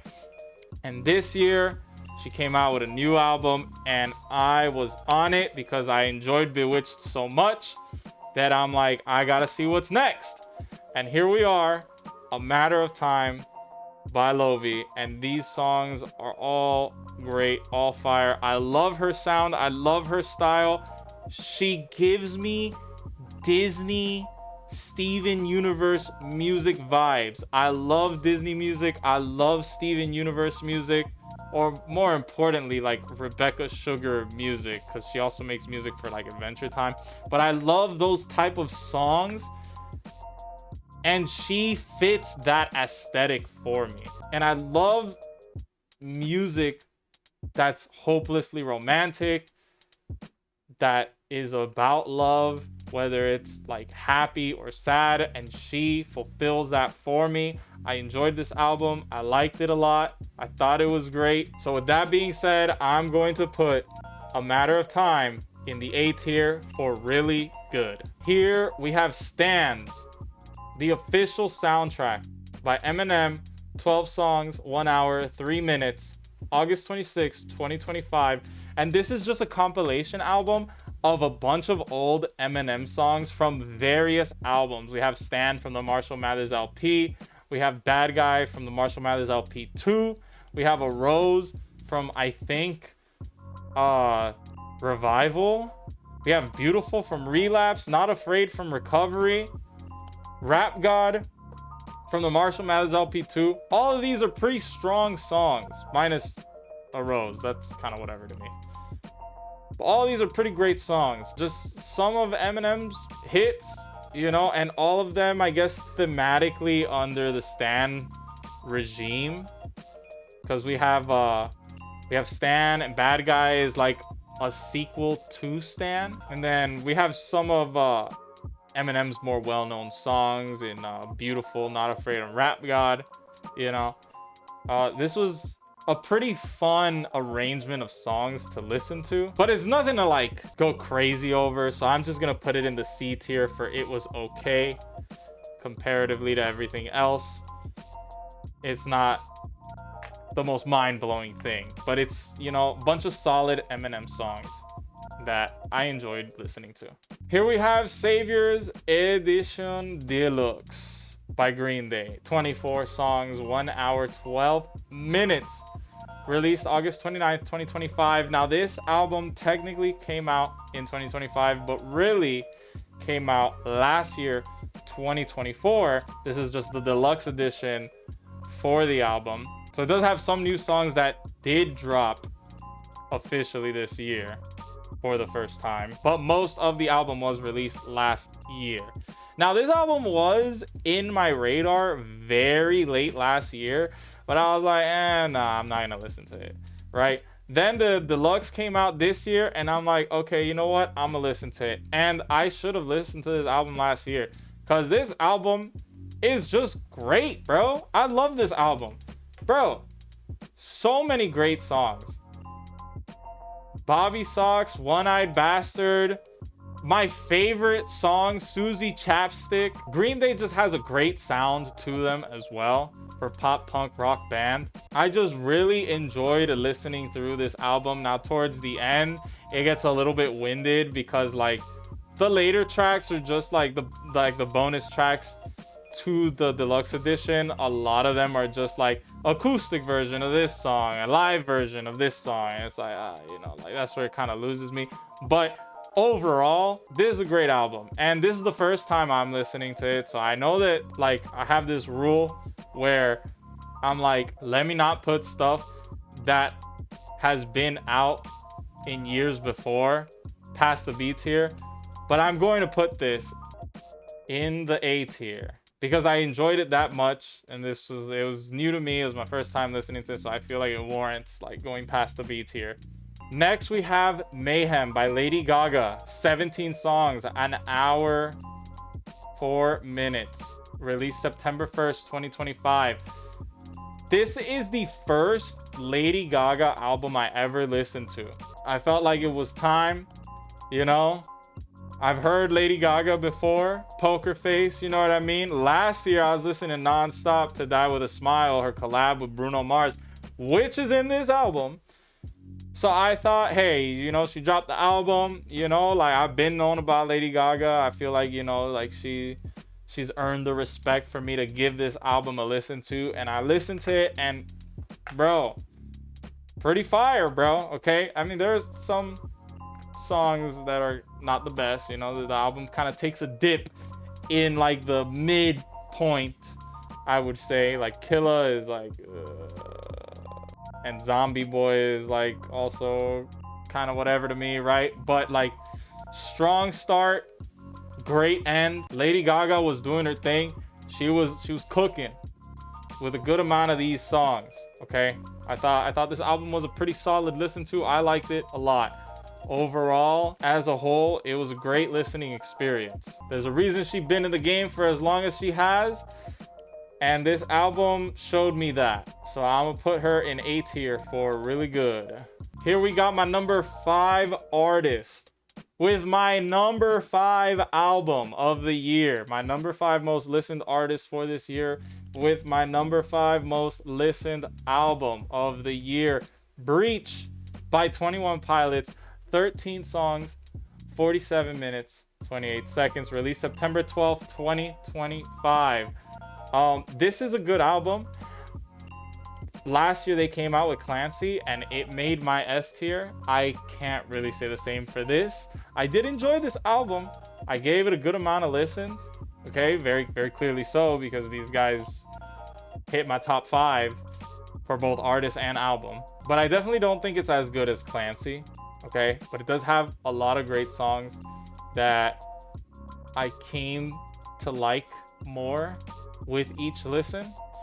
It's a pretty good album. 21 Pilots doing their thing. So with that being said, I'm going to put them in the A tier. The album is really good. I did enjoy the album a lot. I gave it a good amount of listens. It's just not there to be an S tier. Comparatively, I don't think it's in the same ranks as the albums that are in S tier. Despite that though, of just missing the mark, it still is a really good album. So I'm putting it in the A tier. Here we have one of 3 Jason Mraz EPs that have dropped this year. Back to the Earth by Jason Mraz. 6 songs, 23 minutes, 12 seconds. Released September 19th, 2025. And these are just 6 songs from different Jason Mraz albums. So these are all old songs, but they're just all compiled together for this EP released this year. And all of these songs are fantastic. It's Jason Mraz, one of my favorite artists.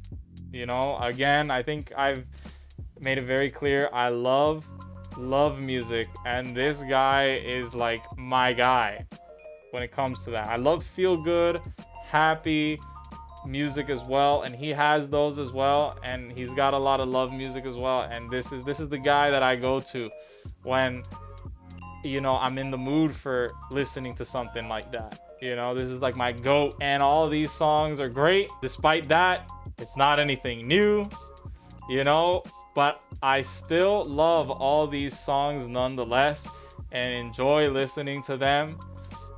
The combination of those 6 songs is a very great listen to.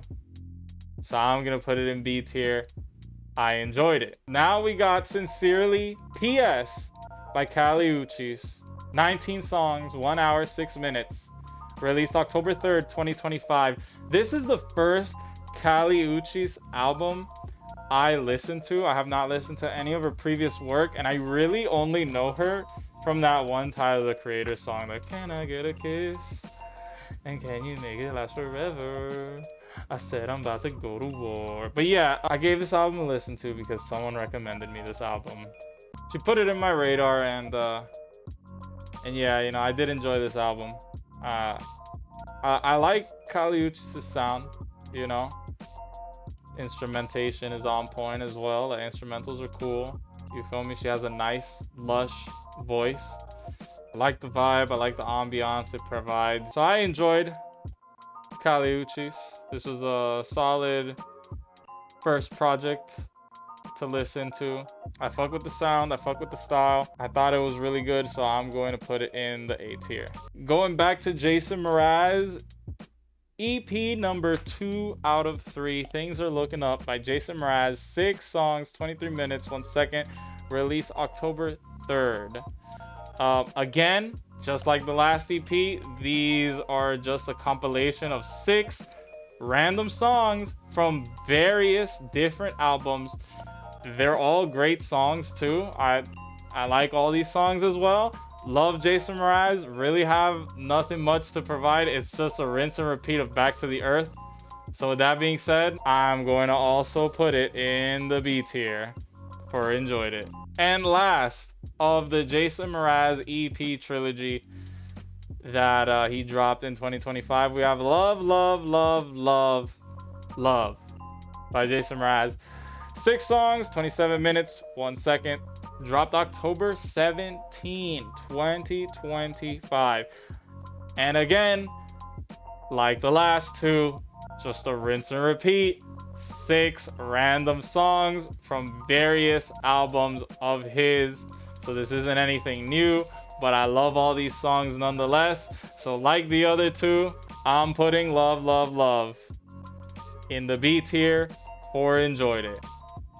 Bro, just hit the B tier 3-peat, bro. Here we got From Under the Cork Tree 20th Anniversary Deluxe by Fall Out Boy.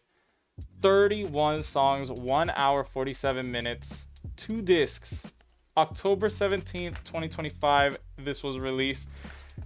This is obviously a re-release of a very old album that came out 20 years ago.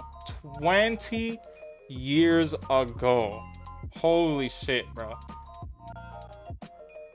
2005 is a long way from where we're at now. From Under the Cork Tree is just bro, this is like a Fall Out Boy classic, bro.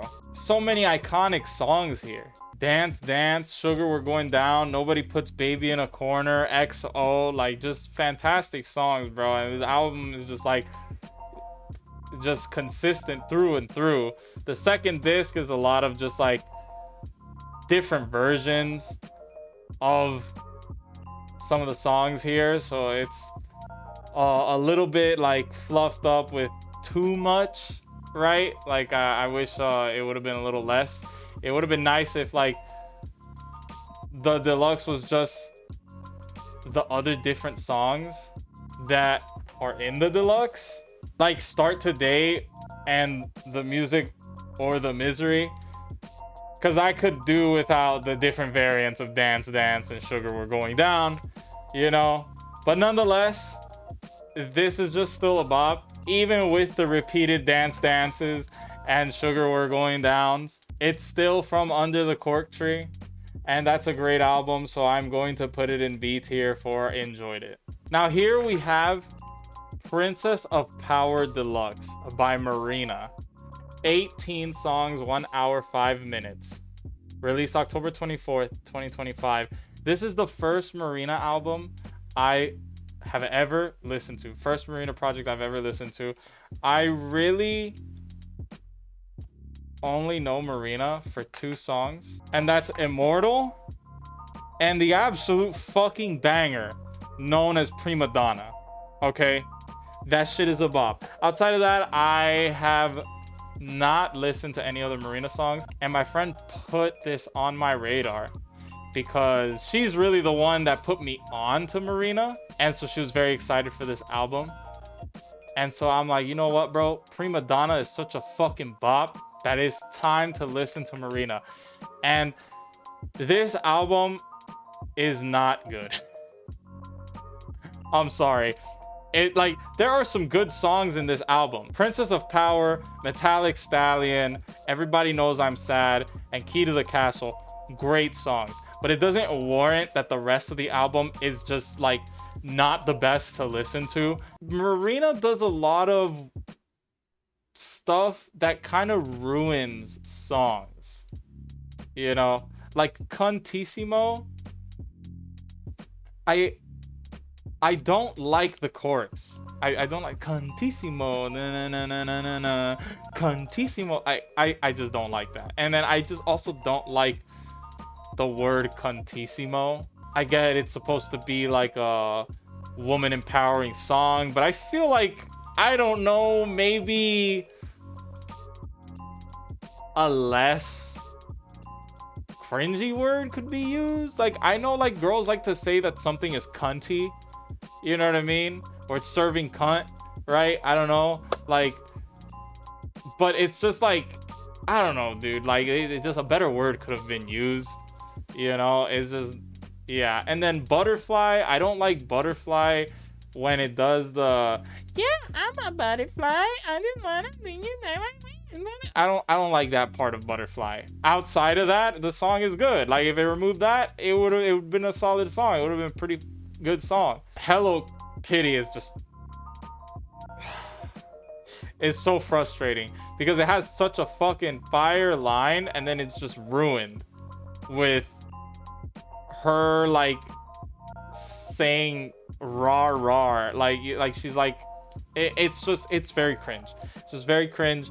A lot of the songs are just like just really bad, like, because she does something in them that is just like, why did you do that? That ruined the song, you know?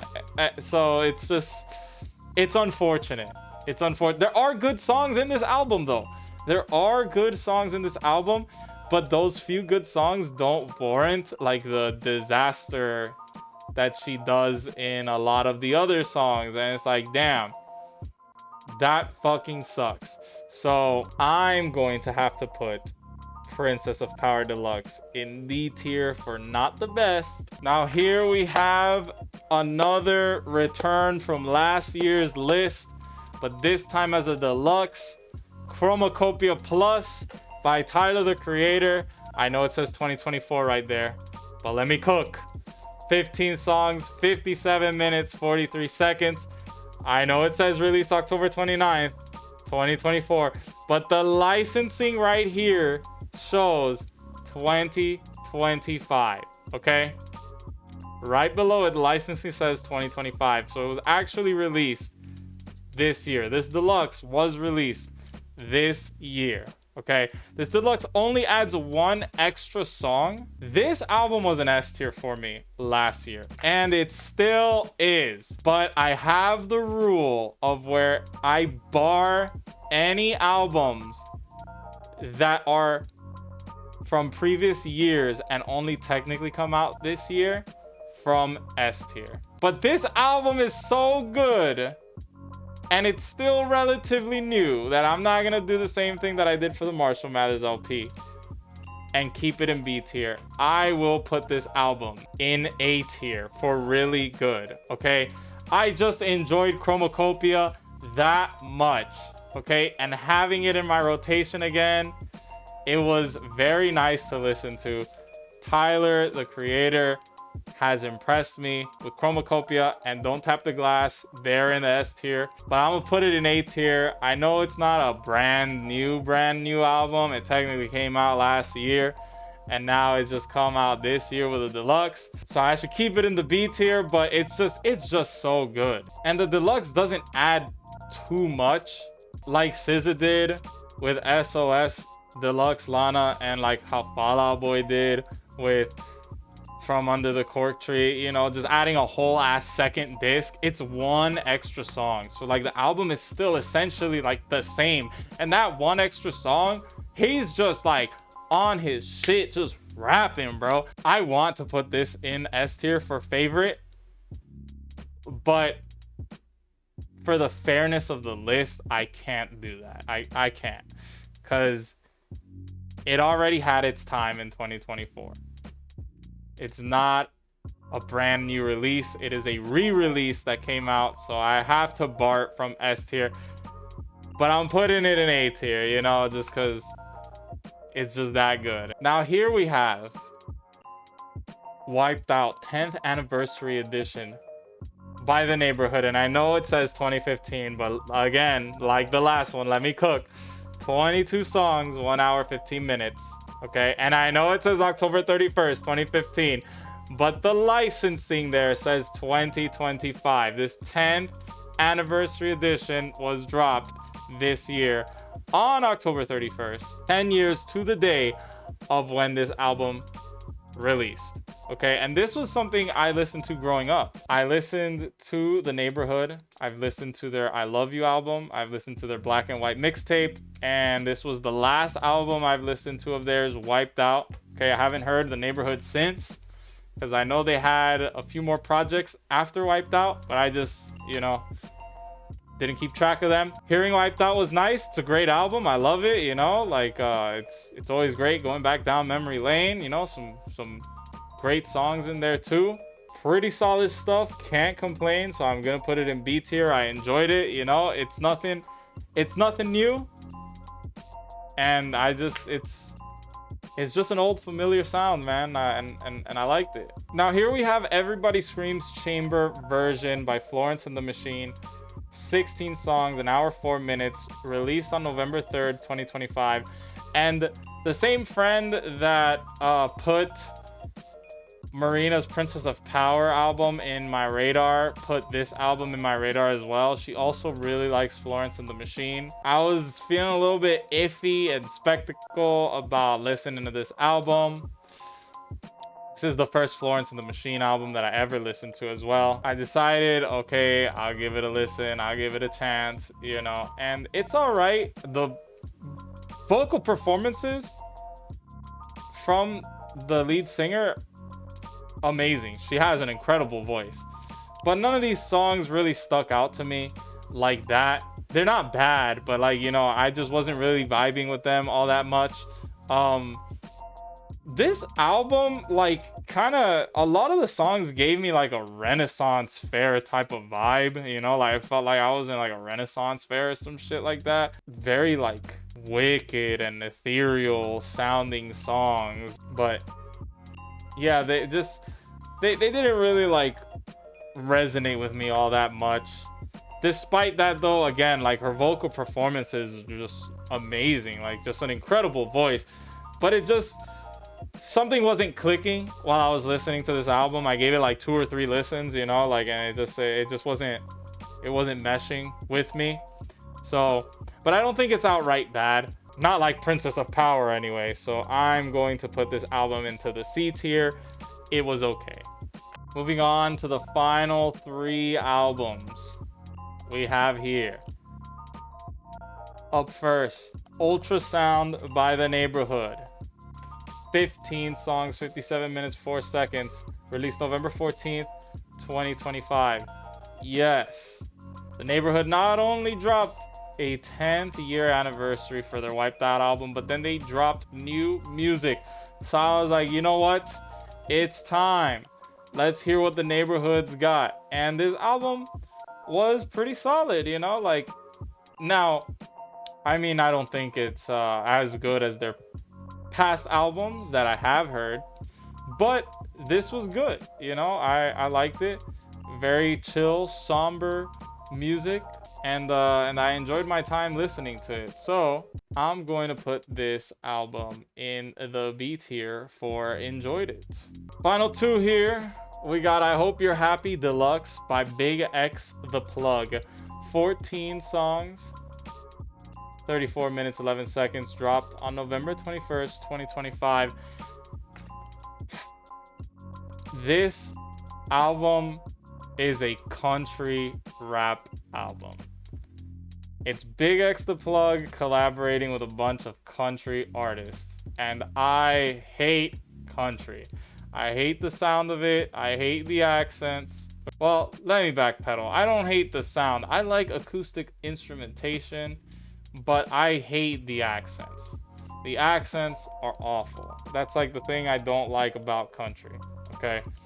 And then sometimes I guess the sound, because like sometimes the instrumentation can be like not the best for me. But for the most part, like my main gripe with country is the accents. I don't like the accents. And I have here a 14-track album.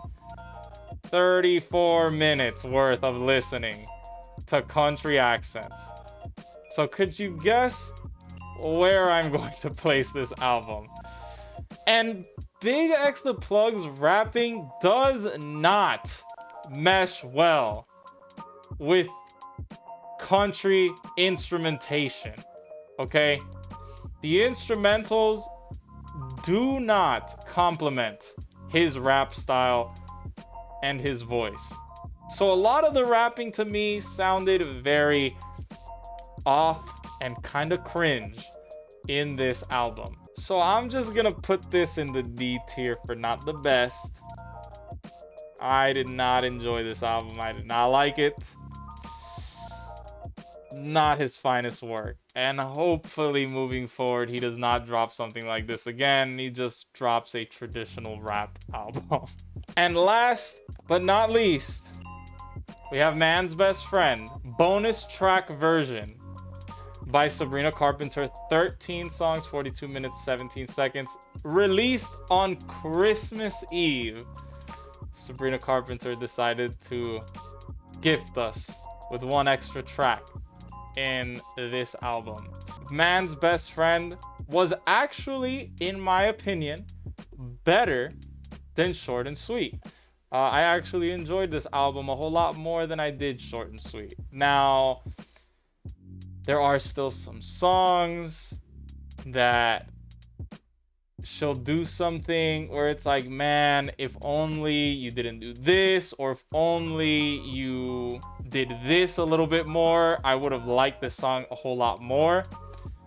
But there wasn't any whatever songs for me in this album like there were in Short and Sweet. And there was very little country sounding sounds, you know, like I guess, like whether it be like instrumental or like her tone of voice in this album. So that's a plus. And I do like more than just 2 songs and then 4 with the deluxe, right? Like from this album. I love Manchild, I love Nobody's Son, and I love Goodbye. Those are just great songs. My Man on Willpower, Sugar Talking, House Tour, like they're just all great fun songs. There are some nitpicks that I have.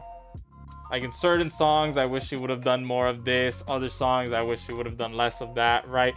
But despite that, I actually did enjoy this album, and I thought it was a whole lot better than Short and Sweet. I actually think it was like a step up from Short and Sweet. So to end off this tier list, I'm going to put Sabrina Carpenter's Man's Best Friend in the C tier for It Was Okay. So this is it. This is my tier list for all the albums that released in 2025 that I listened to. This is where I rank them compared to each other, not as an in general thing. However, in the S tier, I will say that those albums I did very much enjoy. They truly are my favorites. So if you haven't given any of those albums in the S tier a listen, I highly recommend you do. Debí Tirar Más Fotos by Bad Bunny, Hurry Up Tomorrow by The Weeknd, Don't Tap the Glass by Tyler the Creator, Mixteip by J Balvin, Starline by Chance the Rapper, and Alienation by 3 Days Grace. I do recommend. I really did enjoy those albums a lot. So those are in the S tier, not just comparatively to everything else on the list, but because I truly did like these albums a lot. They are in the favorite tier for a reason. Everything else though, I had to make adjustments, whether I had to hold back certain opinions and biases, or I had to weigh out options and move things down and further down and even further down into the D tier, right? Because I will say, despite Short and Sweet and even Arcadia being in D tier, they're not like a D tier album. They were okay listens, but comparatively to everything else in the list, they kind of did have to be in the D tier. This is where I rank these albums amongst each other.